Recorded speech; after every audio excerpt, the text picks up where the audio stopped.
What's up, everybody? Circus here, coming at you with this week's Power Rankings video. And I gotta let you know right away, there's not a lot of Gaia because Gaia came out late in the week and it didn't have time to score a lot of points. So please be patient. They'll be in it next week, all right?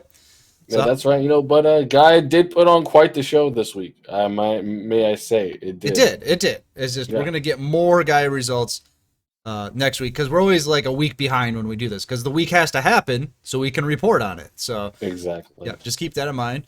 And if you're new to what we're doing here, each week we track decks as they're played in tournaments around the community, and then we rank them based on how they finish and assign them points. So if a deck gets a first place finish, it will get 6 points. A second place finish is 4 points. A top 4 is 2 points, and a top 8 is a single point. That's right, Circus. And to keep the power rankings consistent, all of the events that we track have to have the same format, that being rounds of Swiss into a top cut, and the deck format being a one deck format with a 7-card side in which you can include skills. And the tournaments that fit the criteria that week were screen share did not load. The Battle Phase Series, the Meta Series, the Ruby League Maker Cup, and the Yami Cup. Yeah, lots of tournaments. Yeah, a good resurgence after a slow week because of the Casey Cup. Yep. So we got plenty of data to go through here. We actually have a top 5. And honestly, this is one of the best metas I've seen in Yu-Gi-Oh! A lot of people like to complain, but I'm like, there's so many good decks right now, and these guys are all equally fighting for the top spot every week. And that's a lot of times we say that and we're lying. We actually mean it this time. So that's true. So let's get into it with number 5. That's gonna be game. Harpy, Lady Swoopsing. Can you believe it? Coming in at number 5, the deck that needed to be nerfed, that needed to be taken out of the game because it was so oppressive. Harpy is still a lot of representation, but you know what? There's other decks, man, and other decks can play too. Other decks. There are indeed other decks. I do believe people have found their niche with some of the other decks in the meta, and players are performing exceedingly well on them, like you said, despite the high participation of Harpies in tournaments. A 7% conversion rate to the top cut means it's doing well, but it's not doing crazy well. Right. Only getting one tournament win on the week. The deck list has not changed too much, but is that damage diet? I think that's what that is. What the heck? Damage diet. Tell me a little bit about why you think Harpies are falling off. Newer decks kind of like pushing them out. Well, what I wanted to say was I think it might be slightly better than the rest. I'm going to say that because of this. I think it's the only one that doesn't have a consistency skill. Now, it has Harpy's Honey Ground. You can do Tie That Binds, right? But those aren't like consistency skills like the other ones have, where it's like you have a bad starting hand, you trade one card out, you get the one you need, and then you start playing. Harpies, it's all kind of like built into the core of the deck or whatever with the monsters, be able to search themselves and bring out the spells and stuff. So, yeah, something I will note as well, the only winning list this week is this 22-card version, not the 30-card version that gives you kind of like the more late game power, get you all your monsters to your hand. So very interesting. I did think that version would be better in the future, but it's proving to come up short pretty often. Most of the top lists are 22-card. Well, a lot of times that 30-card one, you're stalling into nothing. You know what I mean? Yeah, and it is 30 We've cards. Seen that a lot. We've seen that a lot. Yeah, you can break even more so than you can regularly. Right. Sometimes it's just better. This is what my deck can do. It does this one or two things, and I'm going to do it as consistently as possible. All right, let's take a look at number 4. 4, 3, 2, 1. Okay, coming in number 4. Oh my gosh, Gosu with his number 12. I know. And real quick, before everybody kills me, okay, this doesn't have a consistency skill, but it probably has the best non-consistency skill in the game. I'm just going to throw that out. Right. He is playing, look at this. Multiple cheese engines in this Fire King. He's got I know. Megaroid City with Catroid. He's got Alistair with Purgatrio and Caliga in the extra deck. and he is playing a plethora of hand traps, drowning Mirror Force to boot. Gosu is looking to catch you out at every single opportunity that you're unprepared for, and I think that is the main strength of Fire Kings right now, and exactly what they have to play towards if they want to stay relevant. It's probably the best control deck in the game, right? By far. I would say so. Too many times, people are playing in tournaments, and they're very dependent on their destruction loop with the Garunix.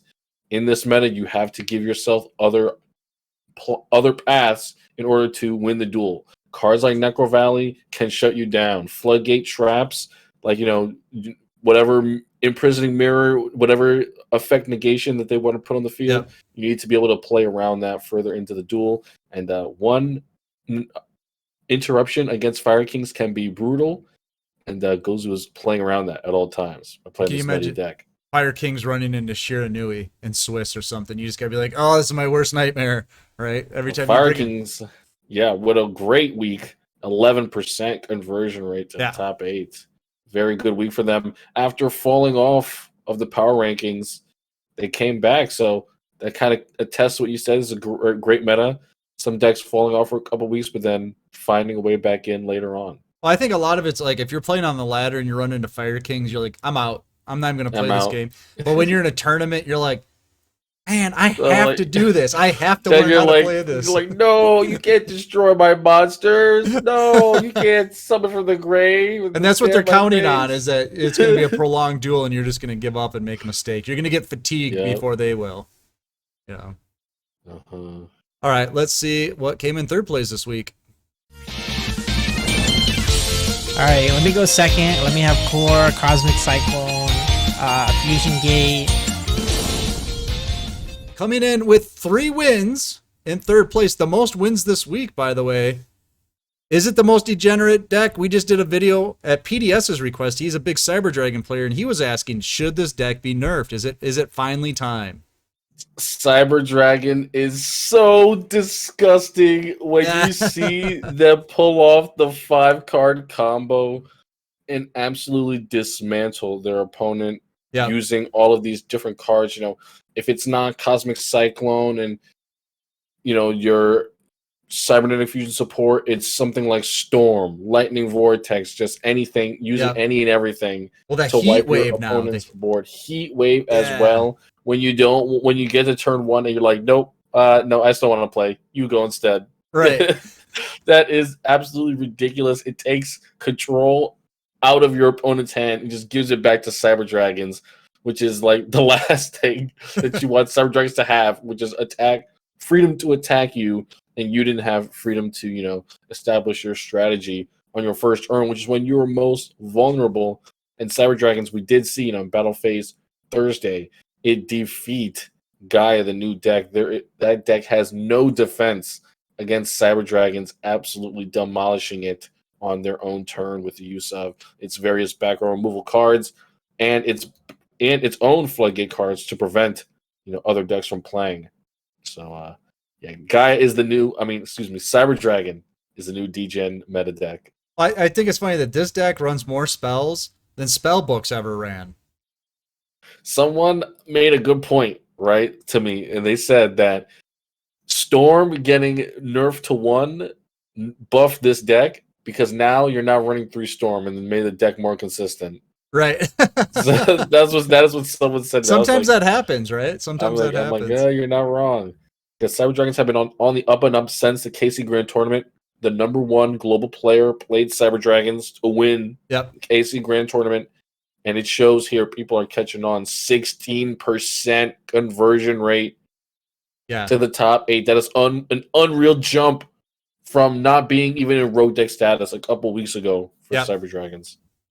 Remember, we used to sit and watch the monster cards in this deck whittle away, and we're finally down to the final 4, right? That's all you need, dude. That is all you need. All right, guys. Say goodbye to Cyber Dragons. Maybe they'll be back next week. We'll have to see. But we are going to see what number 2 is now. Man, who cares about it? No one cares about this, right? Does anyone care what's happening on the screen right now? Coming in second place with a lot of points. 34 points is a lot this week. Automatz, this was a deck for a while we thought See you later, Automatz. But they're like, no, we're back, baby. We're back Yeah. better than ever.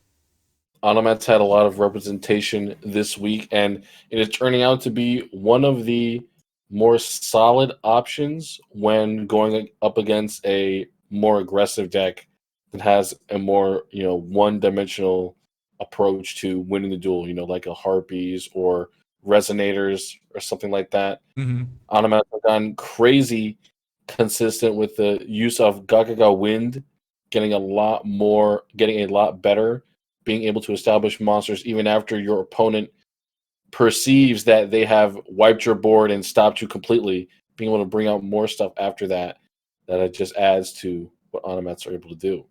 Now, we have seen versions of the deck where it's one Sister, one Hatronade. Have they finally decided Sister is better than Hatronade? Have they figured out how to play through the back? This has got Night Beam. I mean, I think in decks that are not main decking it, they're definitely siding it and siding it in when they need it. Automata play, even though you can only activate it one at a time now, that has proved to be pretty darn good when you're running one Sister, one Hatronade, because you don't always have to depend on Sister. We've seen people are opting to go the long route. Zubaba Bencho, Gagaga Coat, Gagaga Mancer, the glove as well. Taking those other routes so that you're not restricted from running Hatronade, which is a really good card in this deck when you're able to run it.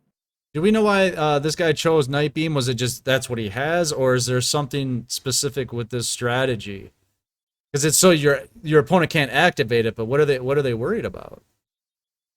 I mean, maybe you don't want to get MST'd back. Maybe you don't want to get TTH'd. I don't know. I mean, if your opponent goes first and it's your first situations. turn and you just instead of throwing out an MST, you're throwing out a Night Beam for some reason, right? I don't know. Maybe he can write us a letter. We'll have to send him our address. Yeah, we'll have to see. I like Night Beam, but MST better, to be honest. Yep. All right. I'm sure a lot of people in the comments are already like, Circus, hello, Night Beam, Photons, OP. Anime. Yeah. All right. Let's take a look at number 1.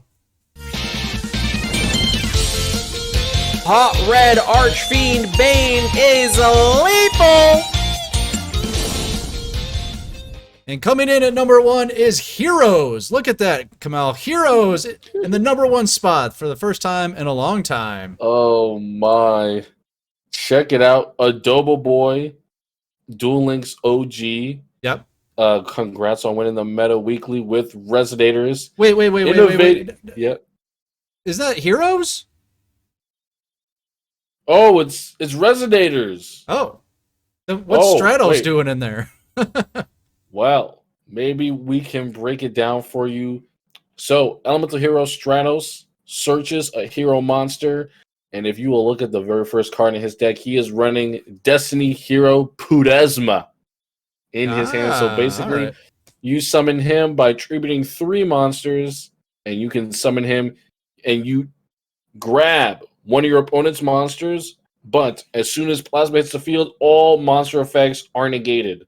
So you grab your opponent's monster, equip it to him, and you gain half the attack points. Yep. And then your opponent's monster effects are null and void as long as he's face up on the field. And Stratos, when you have multiple hero monsters, either a Plasma or another Stratos, you can destroy back row equal to the number of other hero monsters you have on the field when he is summoned. So it's good for back row removal as well if you happen to, I guess, not draw very well, or you come up short on monsters later in the duel and you just need to get rid of back row. So I think that is a much better option than Obelisk. Why? Because you can't search Obelisk, and it just kind of like takes up a spot in your deck, maybe when you needed another card or a back row.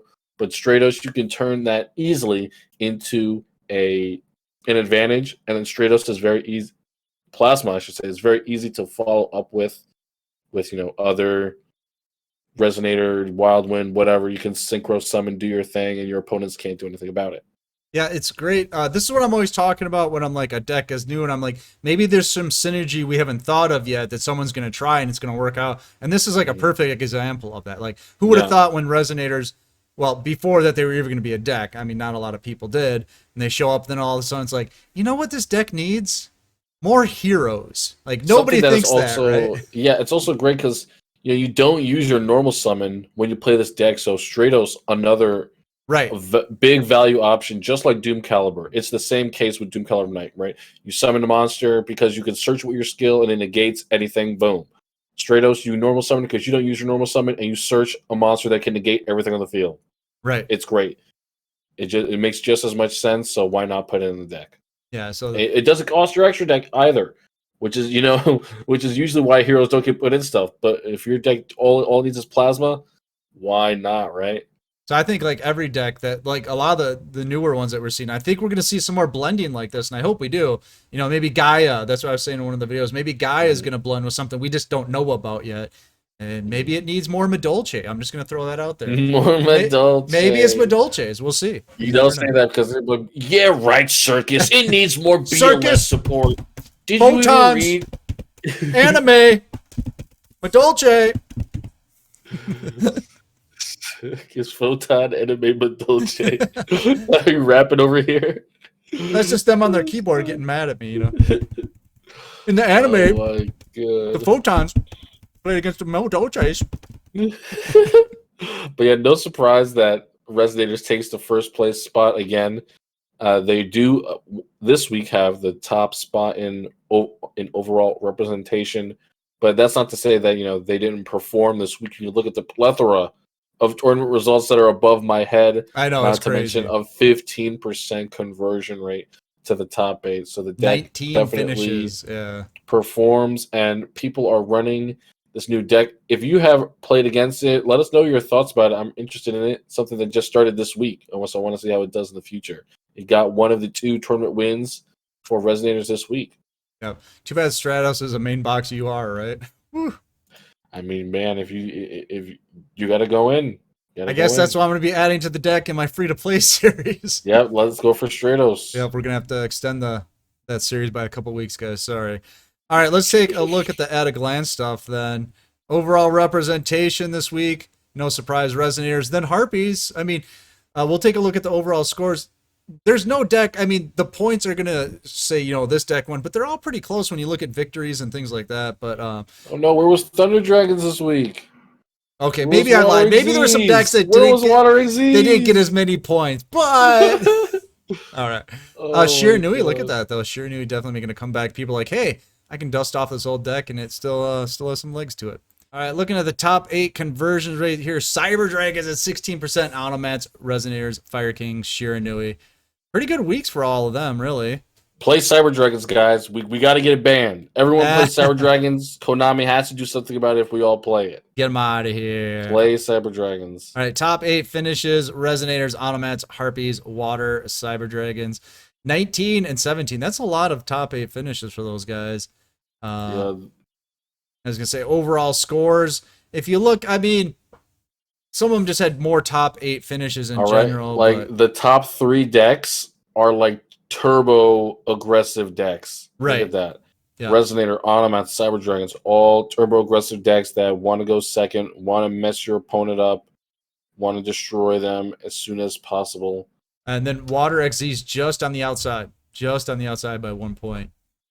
Yeah, I think while Water XZ's was a good gate for some of these decks like Fire Kings, Thunder Dragons, those are no longer being played enough for them to have good matchups. Resonators, Cyber Dragons, Automatz have taken tournaments by storm in the top cuts. And then the tier list, kind of reflective, obviously, of what we just saw, but Resonators on top, Automatz in second. Then everything else is kind of just in a chunk there at the bottom. Mm-hmm. Maybe Water XZ's, maybe we say tier 4, Yeah, maybe it was only a 4. point away, but Cyber Dragons, man, they have the potential. Let me tell you, if people start running it against other decks, find some secret cheese they need to beat Resonators if they're having trouble in that matchup, that deck can really become a menace, even though it's already so limited, If you were just going off of tournament victories, they would be tier 1 because they had 3. They had the most. They had 3. It's truly disgusting. But they didn't have any other top. They had like 2 top 8s then. Yeah. Because not a lot of people played the deck. If they had 100 and something people playing the deck, they'd easily be at the top right now. Keep that in mind. Your favorite degenerate deck there, folks. # play Cyber Dragons. All right, let us know what you think. We had a video yesterday discussing should Cyber Dragons be nerfed or sent to the Shadow Realm. What do you guys think? Let us know in the comments below, along with the Photons, the Madolches. You let us know what's going on there. We're going to get out of here, but you should get in the Discord because it's free. The tournaments are free. The new player help is free. And we'd love to see you in there. So I'm Circus. That's Kamel. Peace out, guys. And we'll see you next time.